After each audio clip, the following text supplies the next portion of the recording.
ለማንም ዝቅ አትበል። ባለቤቱ ያቀለለውን አሞሌ ባለዕዳ አይቀበለውም። ይህ የአበው ብሂል ነው። ትልቅ እውነት ይዟል። አንተው ራስህ ያላከበርከውን ማንነትህን ሌሎች እንዲያከብሩልህ በጭራሽ አትጠብቅ። ከማንም በላይ ከማንም በፊት የራስህን ዋጋና ክብር የምታውቀው አንተው ራስህ ነህ። ካንተ ቀጥሎ በአብዛኛው ሌሎች ሰዎች አንተ ራስህ ስለ ራስህ የሰጣቸውን አመለካከት ይቀበላሉ። ስለዚህ በይሉንታም ይሁን ፍቅር ለመስጠትም ይሁን አክብሮት ለማሳየትም ይሁን በትህትና ለመቅረብም ይሁን ብቻ በማንኛውም ሁኔታ ራስን ዝቅ አድርገህ አታሳይ። በተለይ በዚህ ዘመን ዝቅ ስትል አብዛኞቹ ሰዎች ረግጠው ይሄዳሉ እንጂ ካንተ ውስጥ ያለውን ፍቅር፣ ትህትና እንዲሁም አክብሮት ለመረዳት ጊዜ የላቸውም። ለሰዎች ክብር መስጠት፣ ፍቅር መስጠት፣ ነገሮችን ሁሉ በትህትና መከወን የሁል ጊዜ ተግባርህና የማንነት መገለጫ ሊሆን ይገባል። ነገር ግን እነዚህ ነገሮች ማንነትህንና ክብርህን ዝቅ በሚያደርግ ሁኔታ ሊተገበሩ አይገባም እያልኩ ነው። ምክንያቱም ትህትና ወይም ሌሎችን ማክበርና የራስን ዋጋ ዝቅ ማድረግ ሁለቱ ፈጽሞ የተለያዩ ነገሮች ናቸው። በዙሪያ የተለያዩ አይነት ሰዎች ሊኖሩ ይችላሉ። በእውቀት የሚበልጡህ፣ በሀብት የሚበልጡህ፣ በአለባበስ የሚበልጡህ፣ በአካላዊ ውበት የሚበልጡህ፣ ከሀብታቸውና ከገቢያቸው የተነሳ በአኗኗር ዘይቤያቸው የሚበልጡህ፣ በዕድሜ የሚበልጡህ፣ ውለታ የዋሉልህ የሥራ አለቆችህ፣ ሌላም። ታዲያ ለእነዚህ ሁሉ ሰዎች ትህትናህን፣ ፍቅርህን ወይም አክብሮትን የምትገልጽበት መንገድ የራስን ዋጋ ወይም ቫልዩ ዝቅ የሚያደርግ መሆን የለበትም። እነዚህ ሰዎች ላንተ ያላቸው አመለካከት ምንም ሊሆን ይችላል። ሊያከብሩህ ይችላሉ ወይም ሊንቁህ ይችላሉ። ያ በእነሱ አእምሮ ውስጥ ያለ ነገር ነው። አንተን አይመለከትህም። የእነሱ አመለካከት ውጫዊ በመሆኑ አንተ እስካልፈቀድክለት ድረስ በአንተ ውስጥ የሚያመጣው ተጽዕኖ የለም። ነገር ግን አንተ ራስህ ስለ ራስህ ያለህ ግምት እጅግ ወሳኝ ጉዳይ ነው። ከሰዎች ጋር ስትሆን እንደ ሰው ከማንም እንደማታንስ ሙሉ እምነት ሊኖርህ ይገባል። ቀደም ሲል የጠቀስኩልህ የአኗኗር ልዩነቶች ጊዜያዊ ናቸው። የነገው ሕይወትህ ምን ሊሆን እንደሚችል አይታወቅም። ጊዜ ንጉሥ ነው። ሲፈልግ ይሽራል፣ ሲፈልግ ይሾማል። ከፍ ያደርጋል፣ ዝቅም ያደርጋል። ከፍም ዝቅም የማይለው የፈጣሪን አምሳል ያስክበት ሰብአዊነትህ ብቻ ነው። እንዳይቆሽሽ እሱን ጠብቅ። አንተ ቆራጥ እስከሆንክ እምነት እስካለህና ጠንክረህ እስከሰራህ ድረስ የጊዜ ጉዳይ ነው እንጂ ከፍ ማለት አይቀርም። እናም ለማንም ዝቅ አትበል። የራስህን ክብር አጥብቀህ መያዝ በሕይወትህ ለምታደርገው የስኬት ጉዞ የመጀመሪያው እርምጃ መሆኑን ልታውቅ ይገባል። የራስህን ዋጋ ማወቅህ ከውስጥህ የሚመነጭ የብቃትና የልዕልና ስሜት ስለሆነ ለሁሉም ግንኙነቶችህና ውሳኔዎችህ መሠረት ይጥላል። ለራስህ የምትሰጠው ግምት ስለ ራስህ ያለህ አጠቃላይ ግምገማ ነው። ይህ ግምገማ ደግሞ በአዎንታዊና አሉታዊ አስተሳሰቦች ይገለጻል። ራስን ዝቅ የምታደርግ ከሆነ ለራስህ ያለህ ግምት ዝቅተኛ ነው ማለት ነው።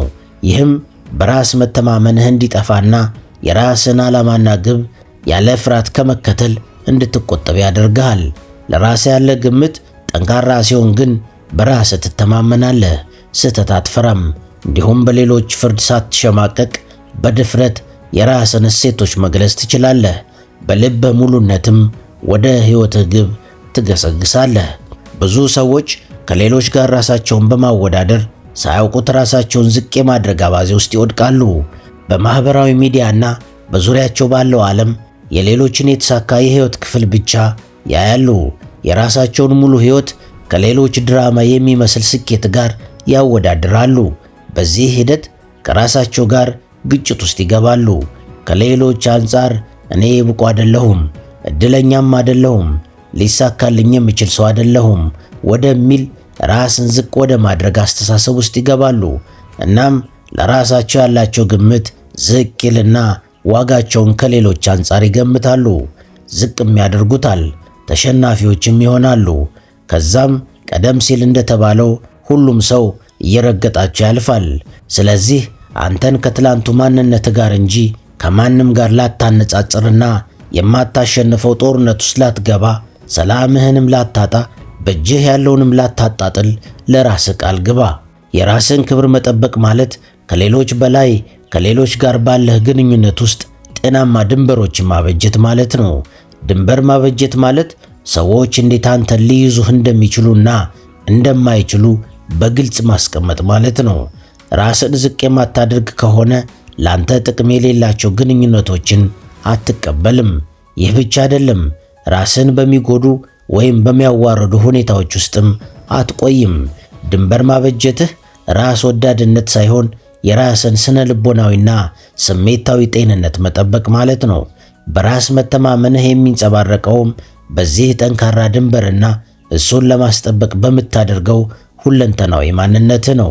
አንዳንድ ጊዜ በሕይወትህ ውስጥ ባጋጠሙህ ውድቀቶች ወይም ስህተቶች ምክንያት ራስን ዋጋ እንደሌለው አድርገህ ልታስብ ትችላለህ።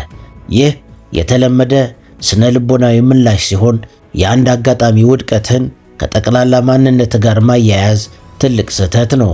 ውድቀትን እንዳልተፈጠረ ጨርሰህ ካደው እያልኩ ሳይሆን እንደ ትምህርትና የእድገት አካል አድርገህ ተቀበለው እያልኩ ነው። እያንዳንዱ ውድቀት አዲስ ነገር ለመማርና ከበፊቱ የተሻለ ለመሆን ያለህ ዕድል እንጂ ዋጋህን የሚወስን የመጨረሻው ሚዛን አይደለም። ሌላው ደግሞ አንተ በታሪክህ፣ በባህልህ፣ በችሎታህና በአስተሳሰብህ ልዩ ነህ። የራስን ልዩነት ማክበርና መቀበል ከራስ ክብር ጋር በቀጥታ የተያያዘ ነው። ራስን ከሌላው ሰው ጋር ለማመሳሰል ስትሞክር በፈጣሪ የተሰጠህን ስጦታ ችላ ብለሃል ማለት ነው። የራስን ማንነት ከልብህ ስትወድ ዋጋህንም ዝቅ አታደርግም። በሕይወት ውስጥ ዋናው ዓላማህ በሌሎች መስፈርት መኖር ሳይሆን የራስን የተለየ አሻራ ማሳረፍ መሆን አለበት። አንዳንዶች ራስህን ዝቅ አለማድረግ ከትዕቢት ወይም ከኩራት ጋር ሊያምታቱብህ ይችላሉ። ይሁን እንጂ በሁለቱ መካከል ያለው ልዩነት እጅግ ሰፊ ነው። ትክክለኛው ትህትና የራስን ዋጋ እያወቅ ሌሎችን ማክበርና የሌሎችን ማንነት አምኖ መቀበል ነው። የራስህ ክብር ማለት ደግሞ እኔ ከማንም አልበልጥም ከማንም አላንስም የሚል ሚዛናዊ አቋም መያዝ ነው። ለማንም ዝቅ አለ ማለት ሰዎችን ሁሉ በእኩልነት ዓይን ማየትና ለራስ ያለህን ዋጋ ሳታጓድል ከሁሉም ጋር በእኩልነት መኖር ማለት ነው። እናም በየቀኑ የምትወስናቸው ውሳኔዎች፣ የምትመርጣቸው ግንኙነቶችና ለራስ የምትሰጠው አመለካከት ሁሉ የራስን ክብር የሚጠብቅ መሆን አለበት። ራስን አክብረህ መኖር በሕይወትህ ውስጥ ከፍተኛውን እርካታ፣ ሰላምና ብስለት የሚያስገኝ መንገድ ነው። ስለዚህ የራስን ዋጋ ወቅ፣ ልዩ ማንነትህን አክብር፣ ድንበርህን አብጅ እና በድፍረት ለመኖር ወስን። ለዛሬ አበቃው። መልካሙ ሁሉ ከእናንተ ጋር ይሁን።